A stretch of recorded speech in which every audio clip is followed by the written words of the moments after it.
Week 4. Understanding the Seven Hills of Rome.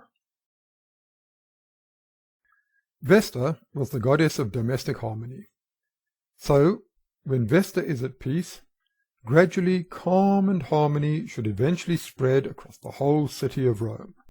Or, to put it another way, quiet Vesta eventually creates a peaceful city. This small bit of ancient theology is helpful for reciting the sacred seven hills of Rome. Look at the first letter of each word. Quiet, Quirinal; Vesta, Viminal; eventually, Esquiline; creates, Caelian; Aventine; peaceful, Palatine; city, Capitoline. In short, what we have here is a quick way to learn what the seven hills of Rome are in clockwise order.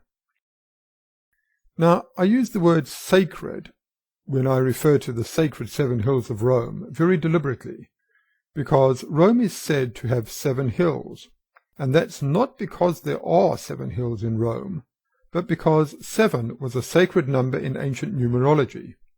It could just as easily be argued that Rome has 4 hills.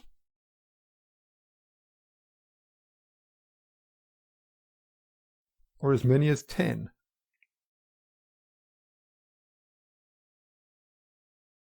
We need to know this because when we look at the physical geography of Rome, the 7 hills tell us a lot about why the city was founded where it was and why it developed as it did.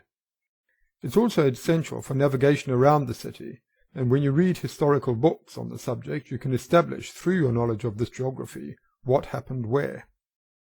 So, let's take a look at the Tiber Valley at the point where Rome is situated. The Tiber, which is laden with silt in the spring, comes in from the north. It does a lazy backward figure S through the site of Rome and proceeds on its way. On either side of the valley are well-eroded volcanic ridges, with spurs of harder rock reaching toward the river on the eastern side. The eastern ridge runs in a northeasterly direction, so it's closer to the Tiber in the north. Here, where the ridge overlooks the river on the eastern side, we have the Pinician Hill, or the Garden Hill, home of Rome's wealthy. But the Tiber swerves west away from that hill towards the Vatican Hill on the other side. The ancient Romans didn't think much of that hill and had a brickworks on it. But Nero built a racetrack, and there a Christian called Peter was executed and buried nearby. The swerve of the river is a classic start to an oxbow lake, where the current eats away the bank on the inside curve and deposits silt where it moves more slowly on the outside curve. Of course, sometimes in the spring the water goes too fast to take the corner, and spilled into the flat plain of the Campus Martius, which temporarily became the Campus Martius. But going back to the ridge, the spurs of hard volcanic rock projecting from this ridge towards the river are what we call the hills of Rome on that side, and from northeast to southwest they are the Pinician, which we have already met, and is not one of the formal 7 hills of Rome, the Quirinal, the Viminal, the Esquiline, and the Caelian. Just to the east of the Caelian, the spur dips, so that its outer extension becomes a separate hill called the Aventine. In the same way, the Palatine Hill is an extension of the Esquiline, and in ancient times a ridge called the Velia joined the two. This ridge has been eroded by human activity, but it still makes a small rise today between the Colosseum and the Roman Forum. It was an annoying feature in ancient times, because the floods from the Campus Martius could reach as far as the Forum, where the Velia stopped the water from running out.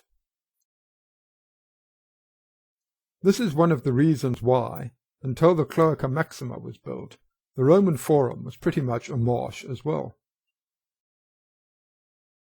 The Capitoline is another extension of a spur from the main ridge, and it has a small spur of its own, which is the Tiber Island.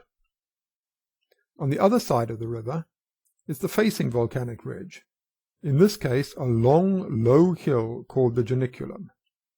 The founders of Rome chose to settle on the east side of the river, because they wanted the Tiber between themselves and the unfriendly nearby Etruscan city of Veii. And the Janiculum is where the Etruscan army would have been watching from if Horatius had held the bridge, as the legend says. In the early days of the city, a red flag would be raised on the Janiculum to warn of trouble approaching from the west. The founders of Rome also chose the Palatine itself for the nucleus of their city because of its proximity to the highly defensible Capitoline Hill. And that's the same reason that early Rome's nearest neighbours, the Sabines, had already chosen the Quirinal, which is also close to the Capitoline. And it's the Quirinal which therefore has a case for being the oldest inhabited hill of Rome.